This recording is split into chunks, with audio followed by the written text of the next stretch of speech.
Good morning, good afternoon, HubSpot Nation, LinkedIn friends. If you're checking us out on YouTube, happy 2025, happy Thursday, our first Let's Build Your Audience of 2025.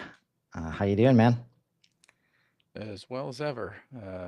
My personal opinion is that the time and the earth don't care about the relationship between years and days, and so if this day is different than 2 weeks ago, it's entirely perception.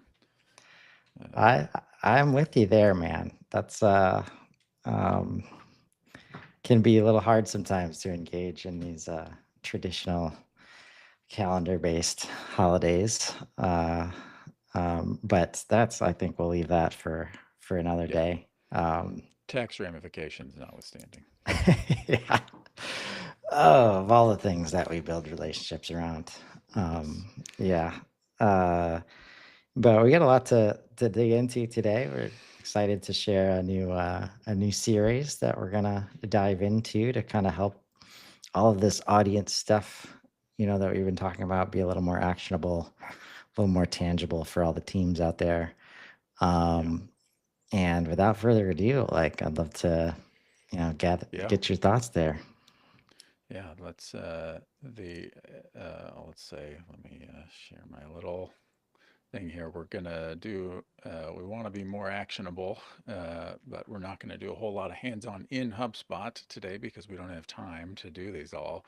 But the plan here is to talk about 12 tractable projects that you can undertake in your HubSpot portal in 2025 that would run you a couple hours a month, that you could then kind of roll out and build on, to get both like some near term wins with your team and for your business, and then also build a foundation for some bigger wins. And, it's 2025. We've all seen places where large language models and as the predominant contributor to AI functionality in the sales and marketing world right now, has accelerated things in some areas super deep, in some areas of questionable value, really. And in my observation and dealing with clients, value and adoption have been really spiky, where folks have um, felt immediate short-term value in rewriting their sales emails, and then an immediate regression in that value when they, had run those emails through ChatGPT, got new versions, and were relieved that they finally got that project done, and then response rates drop when they just push those emails out, or people reply with, people who do reply to the SDRs and the reps. Uh, I've seen some like, "What are you even talking about?" kind of responses to those LLM generated or improved emails. And like any tool, it's easy to do powerful work and hurt yourself with LLMs and AI. But we know it's not going away. But my observation and my hypothesis here, and maybe in a year we'll see if I'm right or wrong, is that understanding your customers is actually more important in an AI era than it was before. And it was already super important before, right? You can't serve your customers if you don't understand what they need. You're just taking shots in the dark and hoping that you're right and that you and your company survive long enough to be right enough to acquire enough customers to stay afloat. And AI's training data doesn't understand your customers. If you ask Claude or ChatGPT, like, "Oh, I need to market to CFOs. What do I need to worry about?" And if you have a big, long conversation with Claude or ChatGPT about that, you probably won't learn anything that you don't know. And if you take a first, second, third, or 10th pass at it, you're still going to get a really reductive understanding of what that customer needs or might need. And it What no AI knows yet, particularly not a generalized AI like Claude or ChatGPT, that all your competitors also have accounts for and can ask all the same questions and send you all down the same rabbit holes chasing the same assumptions.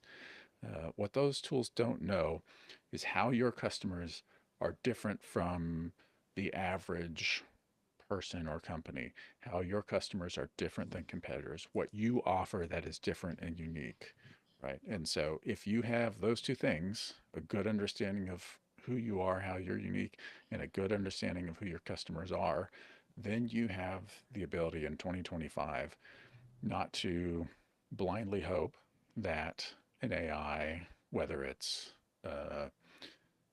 HubSpot's content repurposing or Claude or ChatGPT's ability to rephrase content that you put in, hope that it comes out right. But to say we have a good understanding of who our customers are and what they need, we are going to explain that to AI in the form of, for example, our audience profiles, and we are going to get better outputs every time. So for that to be true of your company in 2025, you have to have that understanding not as an output of AI, but as an input, right? And we can go super deep on that, talk about retrieval augmented generation and everything else. But at the bottom line is, if you don't have that foundational understanding, you aren't going to be able to tell any AI what good looks like for your customers, and you're not going to have input and output checks on anything that it produces. So we're going to talk about 12 projects that um, you can use to retrieve that data, get it into HubSpot against, contact or company or deal records, however your process works, so that you can act on that data, that you are collecting meaningful data about your customers that can serve as an input to anything else that you are doing in it above and beyond your normal like sales and marketing process. So we've got 12 hopefully tactical, tangible, tractable projects to do a lightning tour here of. And we will over 2025, we'll dive in deeper on those things. Each of these projects, we'll talk more about what those steps look like. But um, if you are really excited about any of them, I hope our overview here will get you headed in the right direction as well. So, anything you Yeah. want to say But before we dive in? well, I think it's fair to say that like as much of a guarantee as you can have, like implementing these 12 projects and your team adopting them and making sure the data is filling into these spots and spaces that we're going to create in HubSpot for this information, that will guarantee you a data set that will support what we're talking about in terms of like preparing AI to help you. Because at the Right, bottom line is like AI cannot understand your business if you do not understand your business, right? right. And you don't encode that understanding in your CRM, whether it's HubSpot or anything else, right? I'm going to flip over to our 12 projects here and just say, like, if HubSpot out of the box collects a lot of data, if somebody comes to a HubSpot page and submits a form, or even if that page is on WordPress or Squarespace or um, any site builder, and first name, last name, email, company, you use Breeze to enrich that data. That's a lot of data points, but they're all very technical and tactical, right? Like, does the does their IP address help you score them and understand if you are a good fit for them and they are a good fit for you? No, right? You need a lot more data that typically people describe as qualitative, and it maybe is. It's a mix of qualitative and quantitative, but you need to know more than that. If a salesperson calls somebody who submits an inquiry, sure, they want to know what company they're at and maybe their job title, but they need to know a lot more to be effective, right? And so does marketing, and so does AI, and any AI tasks and projects that you do in those contexts. So we want to make sure that we are getting the data that we can use to tell AI who our customers are and for sales and marketing to be effective. They all need the same information, right? So that's what we are trying to accomplish here. Yeah. So And I guarantee on some level, your leadership team has invested in HubSpot for this purpose. Like, help us understand where the business is coming from, who's paying us, and how to get them to do more of that, how to find and more how of we those find more people. people like that. Exactly. Right. Exactly. Right. Like And that's our job. if I could just share real quick, Yeah. just came to mind, and share my screen. Um, like this book, like when I first read it, Customer Base Audit, right? Answering these questions: how healthy is your customer base? How realistic are your growth objectives? How do they differ in terms of behavior and value? How has the quality of your customers changed over time? Leadership teams and finance teams and the people that are responsible for forecasting resources for the business based on revenue that's going to come in, they will create spreadsheets or reports of this by looking at the real data that already exists in terms Mm-hmm. of who's buying what and when. And it shouldn't be like, this should not be hard, Right. right? Like, Yeah. in marketing's role, like, you become so much more valuable if you make this part easy, because like some of the dashboards that we've shown before, you set up these 12 projects and it becomes very easy to connect the dots of who's who, how much are they paying you, and how many of them are paying you, Right. right? Yeah. And like marketing had better be aligned with the spreadsheets and the analysis and the reporting that the finance org or delivery or product or whoever is doing that, looking at actual current customers. I use the phrase closing the loop a lot, right? Like one of the reasons that we talked about audience profiles instead of personas or ICPs is that the messaging that goes into top of funnel, presenting your brand, carving out a space, getting attention, and converting people, there is continuity into the person or company that becomes a customer and then stays for 5 years or whatever, right? And if we aren't closing the loop and saying, here's who we see and we can identify them at top of funnel and do more, then all of the every silo in the organization is going to perform worse, and there's going to be friction between who sales thinks is a great lead or who finance thinks is a great customer, right? And we need to have the data in HubSpot, which should service all of these organizations. Uh, and those spreadsheets that finance creates have to talk back in some form to the data in HubSpot so that we are closing the loop there, right? And that we have to close the loop back to marketing to help us find more people like that, right? If we don't, sales and marketing are going to have conflict, marketing and product, sales and product, everywhere is going to be in disagreement because they're all going to have different views on who the customer is, right? This is that whole single pane of glass thing that everybody's been talking about Yeah. for Yeah. decades, and we still, for some reason, haven't really solved.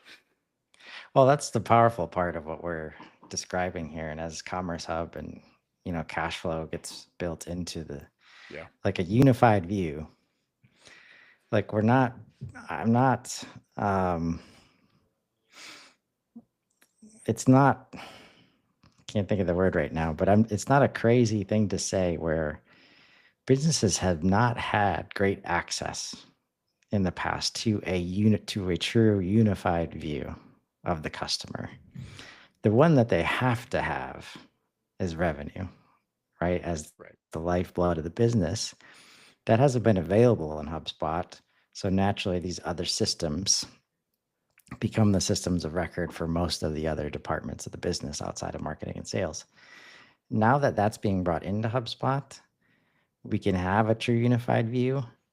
And if you do this front end properly, the way that you can classify, and you don't always have to say, oh, this person was, from this space, but we didn't, like, you only get so many at bats to go back and correct data, like Right. before the finance team and the teams who really need it to be right, before they just start immediately exporting everything and making their own spreadsheets and slides, Right. right? You can become their best friend very quickly. So instead of thinking of accounting teams and finance teams as like a scary proposition, they adopt this stuff like faster than most other departments in my experience. Yeah. And the uh, the one of the reasons for that, in my observation, is I work with a lot of teams where um, the in like sales heavy cycles where even things like being able to have the amounts on deals and deal pipelines and projections and forecasting actually makes those types of sales and marketing motions more single pane of glass than somebody that's a direct purchase needs Commerce Hub or something like that. Um, and finance, it's fairly all models are complex, right, and to some degree, but finance can model what they need fairly easily, and so getting that data into HubSpot is not as complex as what sales and marketing need to better understand their customer. And it is so beneficial for sales and marketing to like bolt their understanding onto the model, right? Like to some extent, finance may care. Like, did they click on a HubSpot ad?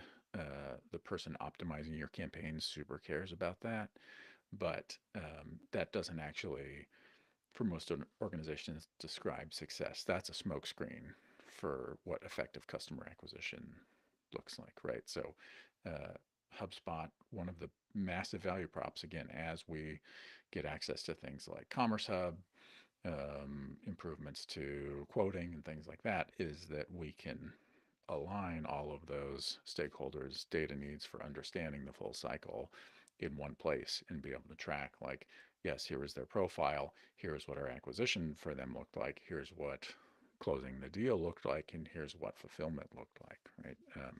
Being able to track, be able to understand the ramifications throughout the process all in one system is immensely valuable. It's a tall order, but it's Yeah, one I'm of getting the benefit emotional of just being. thinking about it, like, because it is powerful. And when you can tell this story, like as you bring it up, like being able to connect these dots in this way very quickly, because finance will tell you exactly what they want to see and what they want to know. How much easier will the ROI, conversations get now that we don't have to like create this gray area of influenced here or there, and you're Right, actually connecting data, and you can have much more meaningful conversations, um, when you're not spending a lot of time trying to connect the dots in a spreadsheet, versus on nice looking dashboards, because you have all the data, in one place. right. So, Yep, yep. let's All get right. back into Yeah, let's get these back tunnel into it. projects. Let's talk real quick. Again, these are not in a particular order. If one of these is exciting to you, uh, our friendly viewer, do it whenever in whatever order.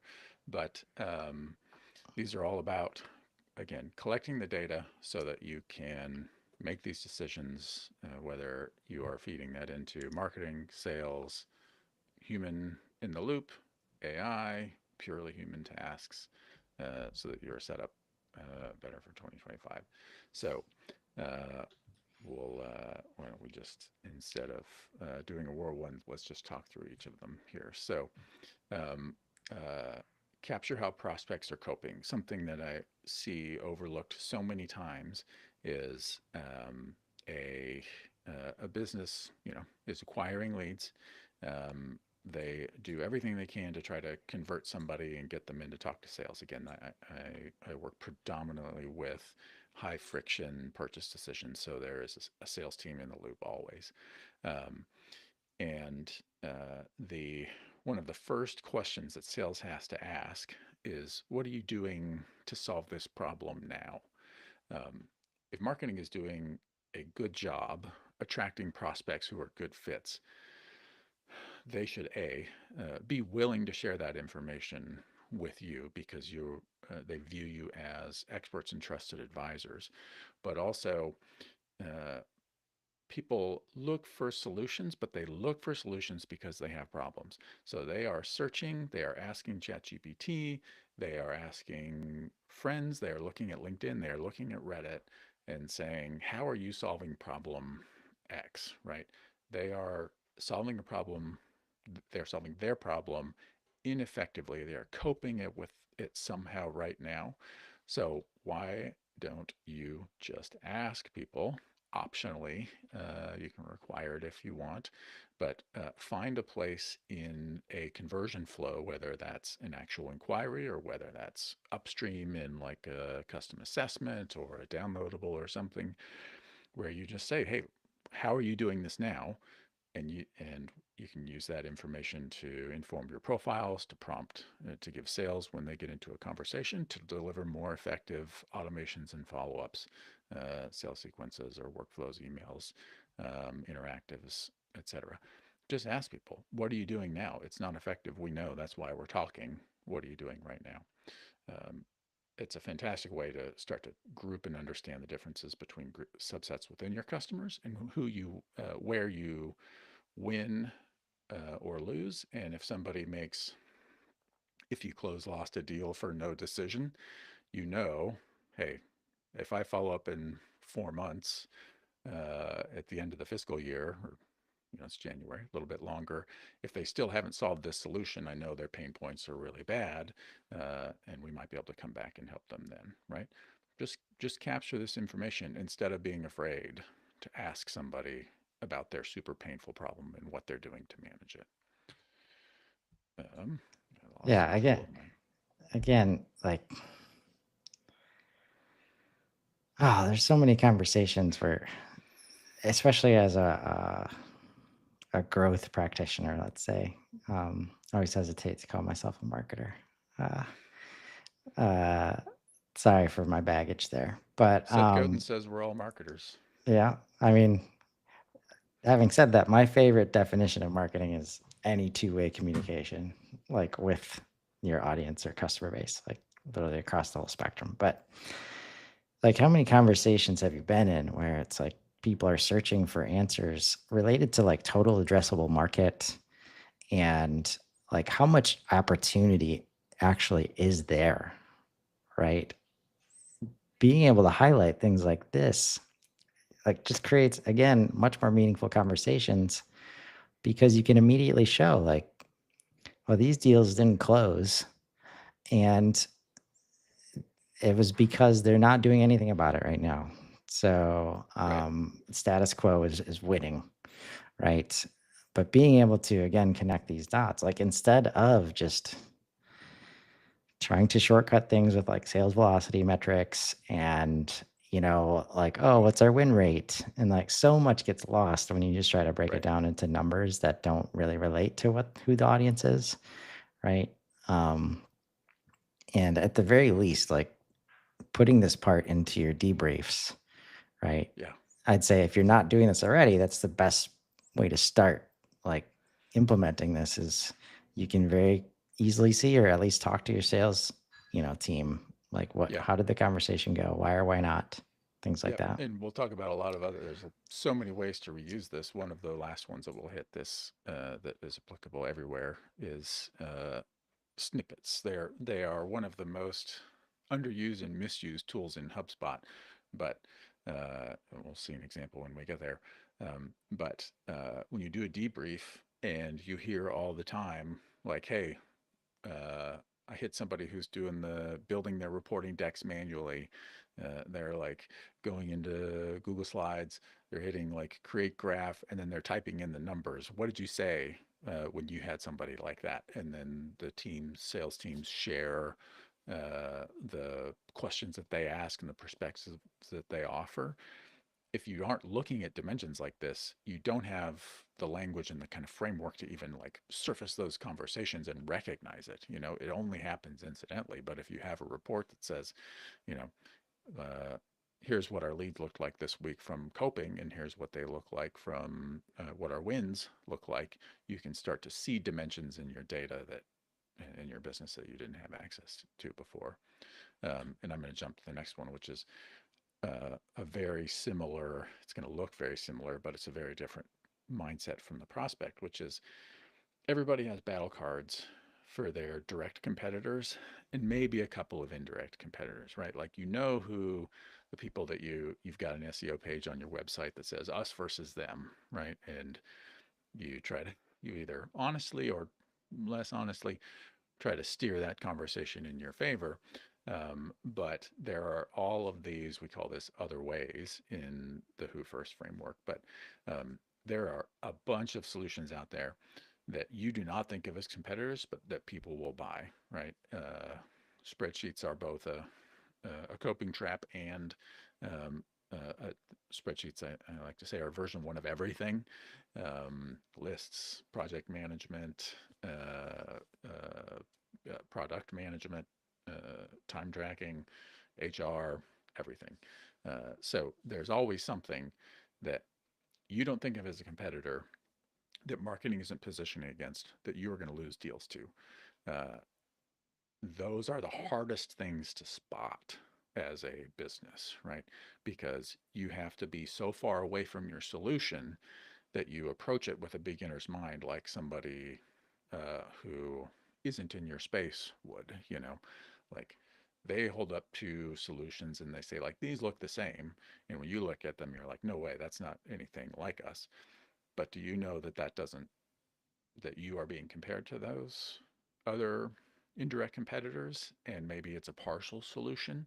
Because if that's a repeating pattern, then uh, uh, then you get an advantage against your actual competitors by identifying that as a unsuccessful path that your prospects choose. Right?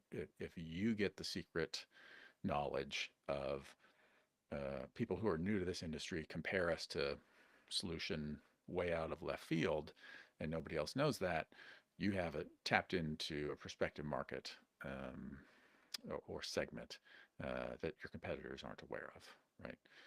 Again, if you aren't asking, if you aren't capturing it, then if you're lucky, it's in your buried in your call recording somewhere, and you don't know how to ask, right?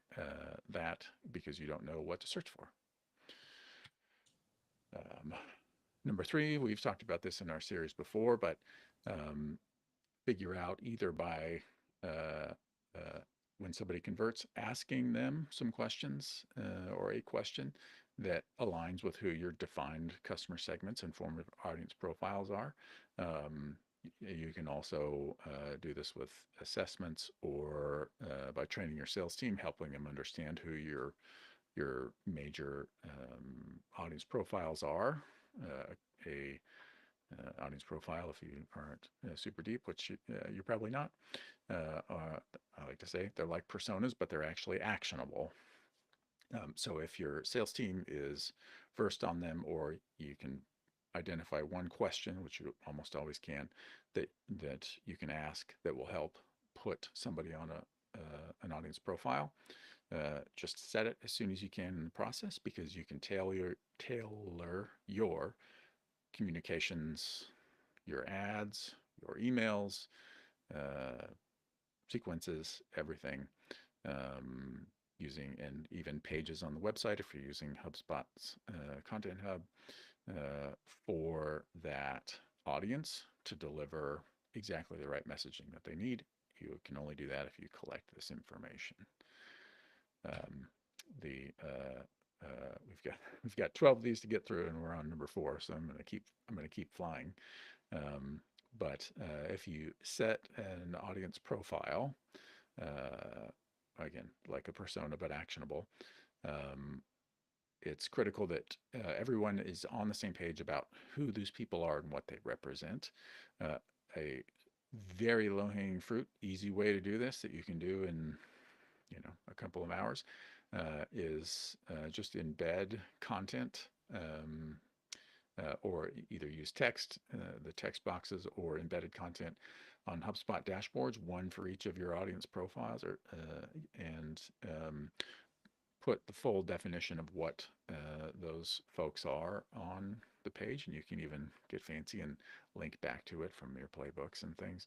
But the when a the way to get everybody on the same page from executive down to your newest hired IC is documented, validated, actionable, measurable definitions of who your customer segments are that are right in their working zone that they can refer to all the time, right?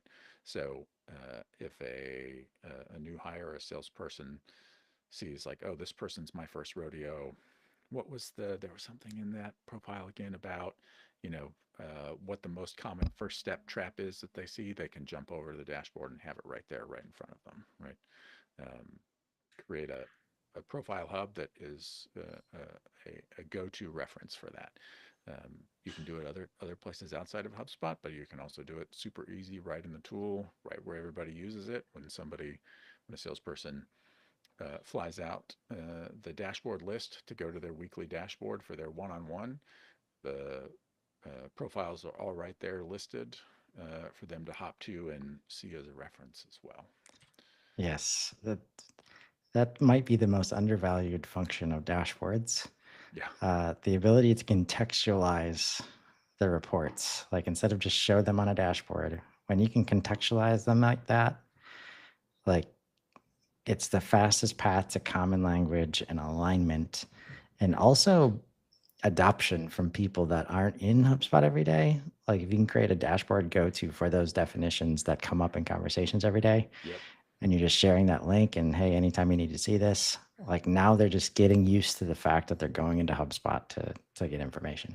Yep. And a spoiler for when we talk about this in another session, but if you have your hub, your audience hub in HubSpot like that, and you have your definition on the dashboard, you can link out to something we'll talk about in a couple of projects here, which is like the lists where you can see all of those audiences, right? So like here's the list where all of our my first rodeos live, right?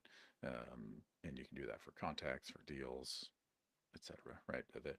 The interconnection of all these tools means you can get like the definition of this here and direct access to like where you see that data, right? So who those records are. All right, next project is the particularly once you have some coping defined on your records, you know what some of the indirect competitors are. You've got your audience profile set.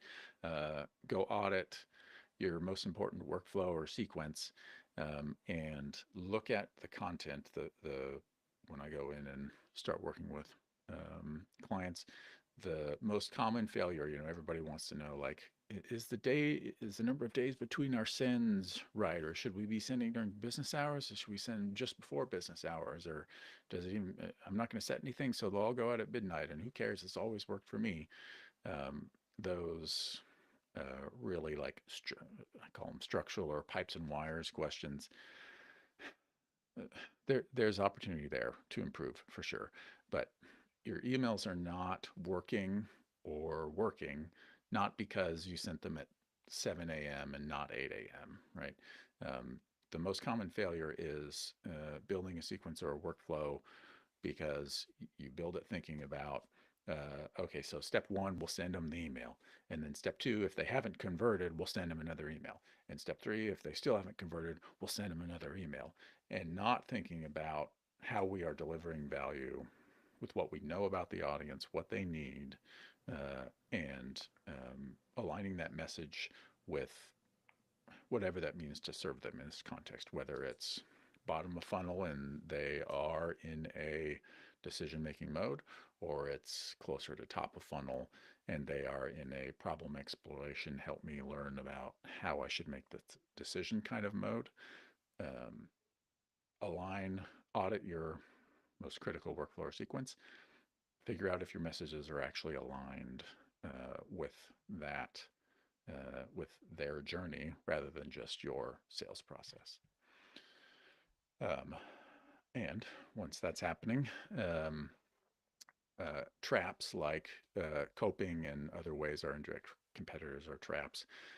If you are doing this, all of this sales and marketing correctly, you should um, you should have a number of touch points and engagements with a prospect by the time they reach sales, that you should have a good understanding of what is keeping them from moving forward. That's what traps are. Traps are like they're kind of like objections, but on the marketing side.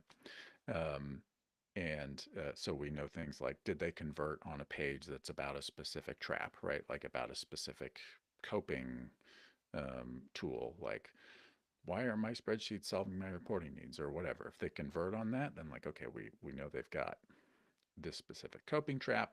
We can build a portfolio of the things that we know about them, surface those things for sales, right? So that when sales gets on the phone with somebody, whether it's inbound or outbound, they have a right on the record, whichever record you work on, deal, playbook, contact company, surface those things so that sales knows what through their behavior, the prospect has told the company they are having trouble with, right? We're collecting that data. We've got to make it actionable for sales. This slide is brilliant. like, sorry to be so honest, but this is Yeah. what it looks like. Uh, qualify. We got all this other information, but here's Yeah. qualified. Have at Yeah. it. Oh, they're MQL. There's now, so somebody should call them, right? It's like, well, why? And the answer isn't, oh, we'll go look through the activity feed for their contact record, and if there's anything interesting in there, then surface it for them. No, that's not going to fly anymore. So, all right, I've talked about this a few times. A self-assessment. If you have custom objects, access to custom objects in HubSpot, this is super easy. There's lots of ways to do it, but um, if you're not selling Kleenex or toilet paper, uh, there is some kind of complex decision that people have to make in order to purchase, and so there's something you can do to help them, right? Like, is it a configurator? Is it a pricing tool? Is it a help me choose which plan or features or which product I need? Um, you need to understand your customers' needs and what you can do for them better than anybody else, better than any competitor, and better than any AI. And the way that you prove that to your customers is with something like this, right? Like, ask them the questions that nobody else has thought to ask them, that you can use to demonstrate your expertise and provide intense clarity, precision, and confidence, so that everybody else looks foolish because they are just trying to sell them a solution, and you have helped frame the conversation and show them that you understand them better than anybody else. Uh, this is probably, I think this is going to be the number one way to get ahead of people doing their own half-informed self-selection using AI tools going forward. And if you have this data, you can use AI to create the best self-assessments and configurators in your industry. But you've got to be collecting that data, and you've got to be getting it in front of your prospects. Yeah, and if you do that, AI will use the assessment that you've created and all of your thoughts that relate to the questions that you're asking, and it'll start to surface your information. And when you do it in the right way, and it's associated in sourcing it from your website or some event that your company did, Yeah.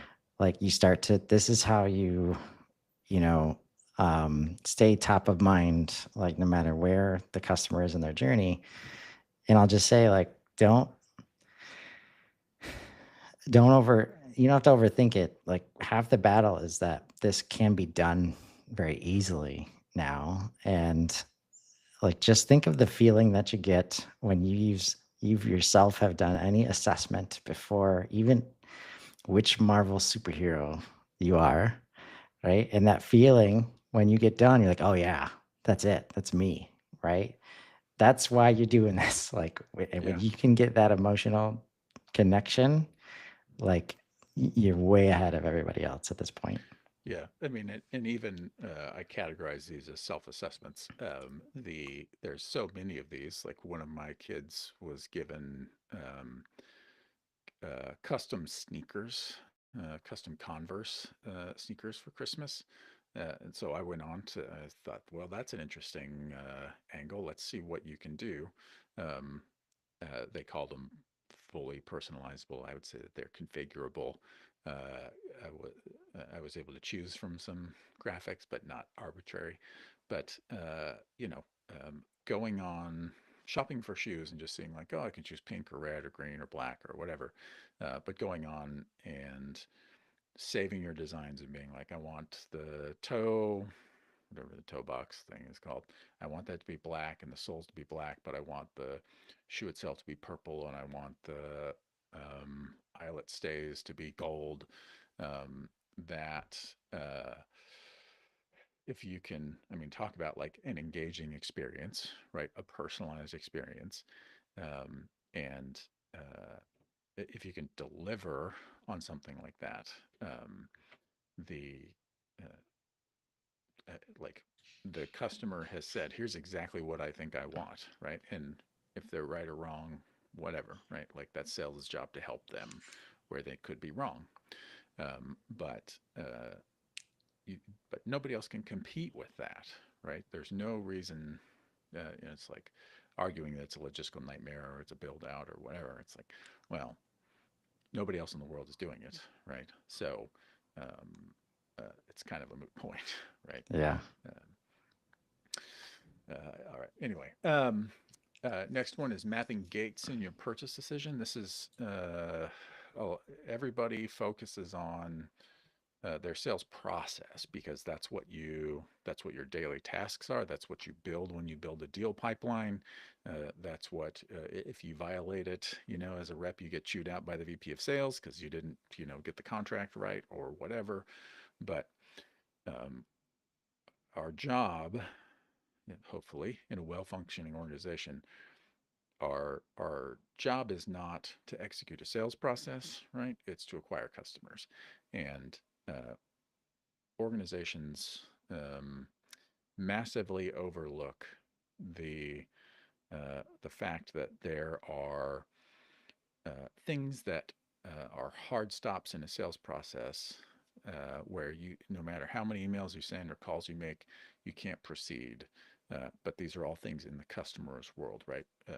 All the way to a basic fundamental, like if they do not think about their problem in a way that makes your solution viable, then you'll never convince them to buy, right? Like I'm trying to think of a broad example. If somebody wants to get a better job, right? Like they could think about, and they are dead set on, I need a master's degree, I need an MBA, right? And I'll be able to get a better job. Um, if they cannot be convinced that like an AI certification or a coding boot camp or an AI boot camp would help them get a better job, you'll never close the deal, right? So map out based on your calls, based on conversation with sales, based on interview with customers. What are the gates that they have to pass through in order to purchase from you? There's a lot that you can do with this information once you have it, but there are situational gates, which can be things like if a contract has to expire before they can make a change. There are emotional gates, right? Like the how bad a problem is has to reach a certain threshold before they can take action. There's other kinds, and there's mindset gates, and that a mindset gate is the example that I gave of they have to believe that you are a potential solution for them, right? If you are not aware of these in your in the path that people take to your purchase decision, then it's like the 90% of the iceberg that's underwater in your sales and marketing, and failing to address it is just going to put you on a collision course with a bunch of icebergs that you're not going to be able to move. Uh, this will be a this will be a fun one when we come back to it. I'm not going to say much more about it now.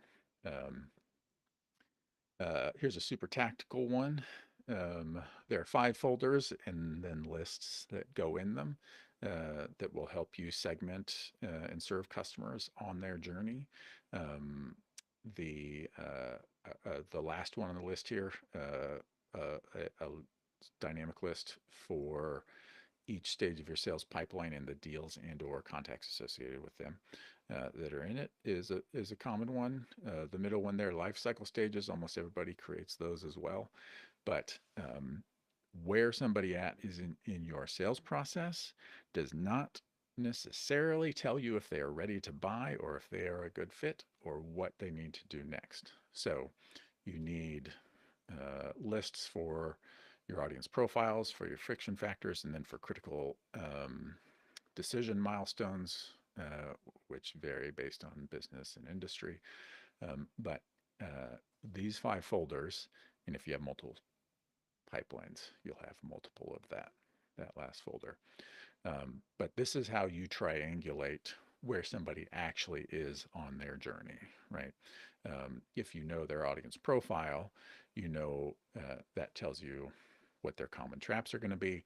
If you then know what their friction factors are, what and that they are in life cycle stage MQL, which means they're not opportunity and probably don't have a deal created, then you suddenly have um, changed the mandate for serving that customer from, oh, get them to opportunity to, we know there's 3 or 4 things that need to be addressed to either decide they're not qualified or to push them over, right?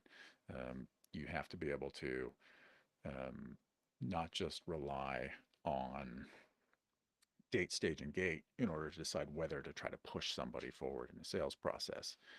You need to be able to figure out where they are in this, and these lists are the foundation for that. These folders and their associated lists. Yeah, we're helping you go beyond. All right, who's closing? What are the close Right. dates for this Yeah. month? Let's Right. start. Yeah. Yeah, Yeah. no. How many MQLs do we have? Who cares? That's not helpful. Um, the coping traps. We talked about capturing coping traps at conversion. Um, the Another super effective thing to do is, and I think I mentioned it back then, is to uh, to look at your past and current um, conversions and identify what the most common ones are, either by collecting them in playbooks, which is what this is a screenshot is of here. But if you can define coping traps, go back into your call summaries and look for them, right? Like right now, speaking of like how to serve customers better with AI, um, AI call agents are fantastic. I love having like a summary from the transcript and action items when it gets them right, which it usually does. Um, but beyond that, like you get a lot of AI agents also give you like what your talk rate is, how often are you talking versus prospects, and all of that. That's all useful stuff. A lot of it's targeted at like sales coaching, and that's great. They need to serve those needs. Um, but what information is hidden in those call summaries that we need to either surface by doing an analysis of those calls, or if you have adoption on playbooks, ask the questions on playbooks so that you can again close the loop from qualified sales prospects back to marketing, right? um, if you don't know what our first project was capture how prospects are coaching at the time of conversion. If you don't even know what to ask, you start here, right? You can go back and do call analysis, or you can start collecting on playbooks, get some finger in the wind intel from the sales team on what they hear. But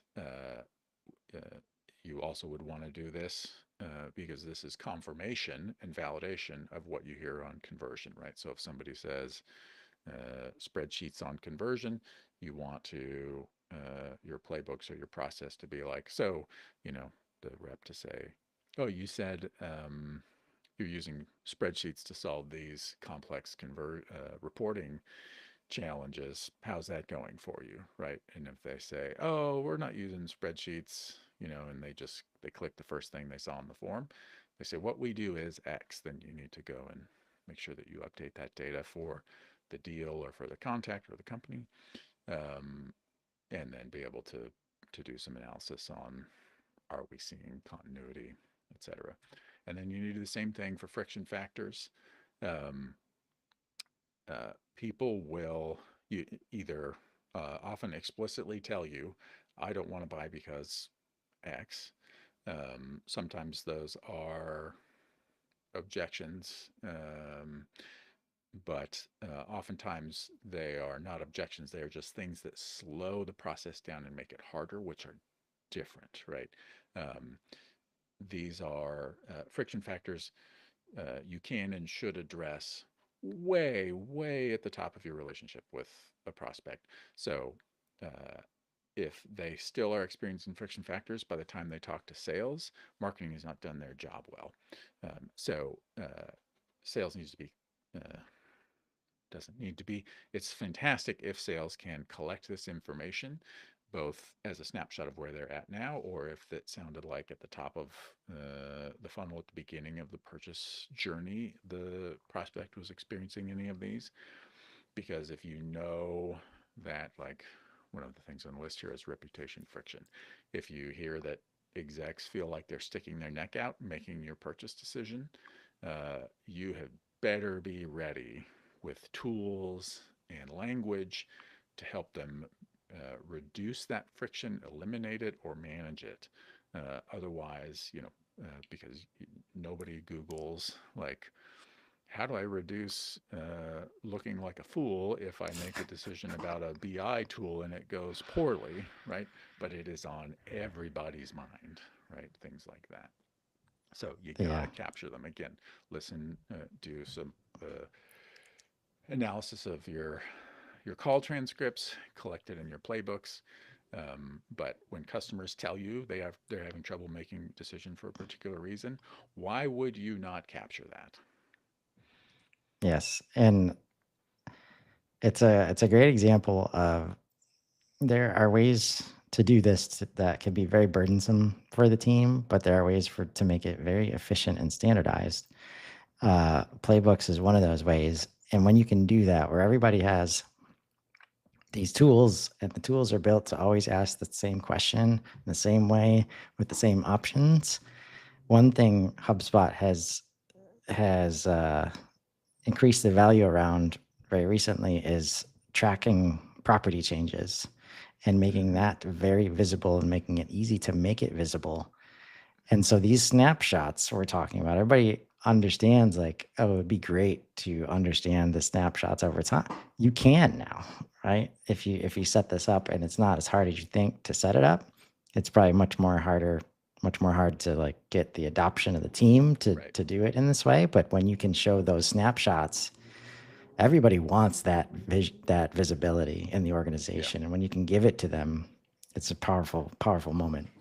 Yeah, yeah, absolutely. The property change improvements over the last 6 months, 8 months have been fantastic. I mean, it's enabled so much um, that we just couldn't do, in the very recent past. All right, and the last one, I feel like it's a miracle that we have gotten to it this quickly. Um, is a, as I said, snippets are a miss and underused tool.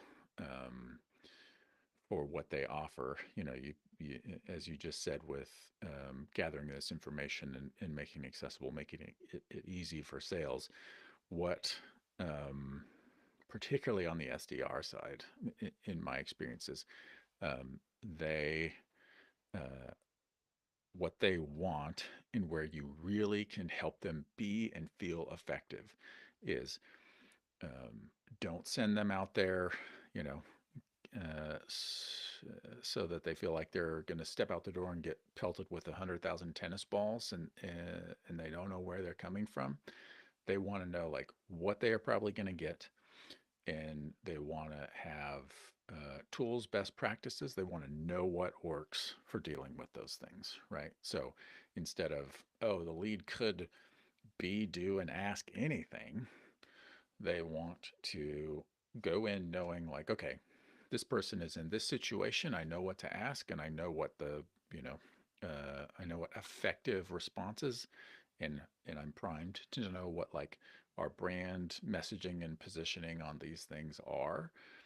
Um, Reiterate that, reinforce it, equip them with snippets that address all of these things that we've covered so far, right? Like a coping methodology of when people say, oh, we use spreadsheets or whatever, give them a snippet so that they can respond to that email, and they can edit if they want, they can tweak it, they can personalize it. But if your if your business isn't acquiring isn't like a completely custom software development every time or something like that, you are going to see these patterns. So equip them with tools to handle these patterns, right? When they there's a lot that we could talk about here, but coping methodology, which we see here, indirect competitors or direct competitors, like, oh yeah, we see competitor X all the time. Here's the things. Here's why people choose and stay with us instead of them. 3 bullet points and a link to a page, right? Like, don't make them type that every time. Give them a set of tools where they can reuse it. Um, you don't make these up, right? The reason that this is a project to capture and use real customer understanding for 2025 is you need to hear what the things that come in from customers all are all the time, and you need to see what works, what's effective, both from the perspective of the SDRs and the reps, but also customers, what customers say, right? And um, uh, your call transcripts, for example, can help you with this. You can give those to AI and say, you know, here's 100 sales calls where people said that they use spreadsheets instead of a solution like ours.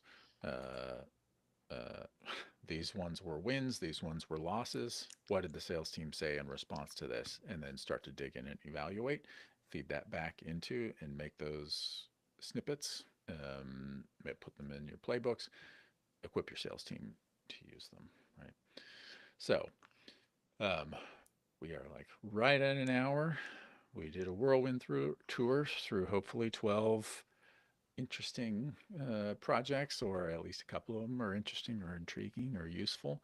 We will talk about these on Let's Build Your Audience. We're going to hit one of these a month in more detail along the way.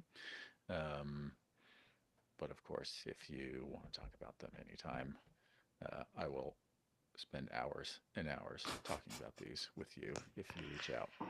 So, Or just 15 minutes if or that's all you 15 have to. minutes also. Josh, he's Um, capable of having the I'll quick keep calls too. talking after you hang up. Yeah, but this is a good example of like trying to keep the big picture in mind, because I guarantee what's going to happen this year. You're going to start creating snippets like this to support your AI like agents that you're setting up for Yeah, service or prospecting, because they need input like this to answer the common questions that you come up with. And instead of just coming up with them on the fly and then typing it out in a non-standardized way and then complaining about the results that you're not seeing right. from AI because it's not speaking anything like your sales team or what's winning, right? This is why all these projects matter and how it all comes together, and why it doesn't have to be some like complexity mountain that there's no way we could ever climb. So let's just get people onto calls so we could talk to them, because that's the only way they could possibly understand our offering. And then when you have these conversations where it's like, yeah, I thought this guy was like super qualified, and then he just like, lost interest. And I said the thing that you told me to say. Right. And it's like, but how did you say it? Yeah. And it's like, oh, you said it like that? Well, you were talking to a CFO. That's the Right. message for sales. And Right. that's why you lost the CFO, right? Yeah. So And so these I mean, a thing that shortcuts. I've heard more than once was like, over the course of the last year, I don't know, more than a handful of times, maybe less than 20. I'm not sure, but it's basically like, some form of, well, uh, I don't understand why this isn't working. I got the copy from ChatGPT, right? And what their prompt was probably like, write me a sales email or write me a series of texts that I could send or whatever. And you don't want to just go to ChatGPT with no, or Claude or wherever, with no inputs and say, oh, give me 20 words that a salesperson could say to somebody who uses spreadsheets for reporting, and we want to sell them a BI solution or whatever. That's kind of what this example is. That response isn't, you're going to have to like really push a boulder up a hill to turn that into a response that is human and that is aware of who your customers are and how you are different, right? Like those are all necessary inputs, hence these projects, to distill that down to a snippet this size, right? Like you can get this many words out of ChatGPT, but you can't, without doing all of this additional work and having your human in the loop and all that, you can't get the right words in the right combination out of ChatGPT. It just doesn't have the context. Yeah. Um, The only yeah, context it does have is that it was clearly trained on the SDRiest of the SDRs. Anytime you right. ask for a sales outreach email, it's Yes. like, no, I don't want to pitch that hard. Like, okay, now I'm gonna start a different chat, frame it a completely different way so that you don't give me an SDR version of this email. Yeah, exactly. Well, I look forward to this series a lot. I know it's going to help a lot of people out there. And again, we're doing this because the tools exist in HubSpot for you to Yeah, know this intimate level of of data and engagement and how the relationships go with your customers. And when you do, it just activates your investment in HubSpot like nothing else. So this is exciting.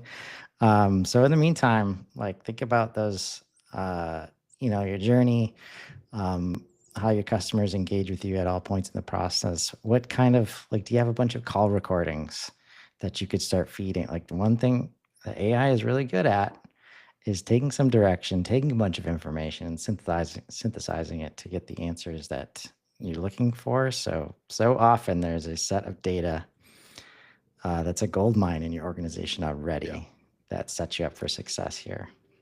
yep. So If you find can those. if you can ask the right questions of it, that's a lot of what we'll talk about in this Yes, series, right?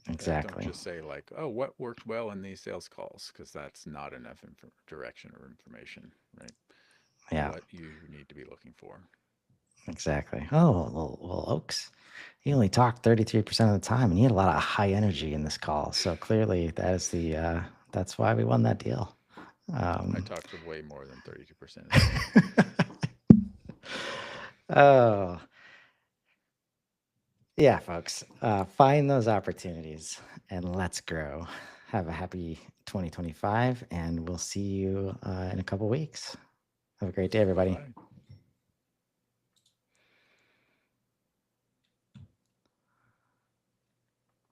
Awesome. Woo.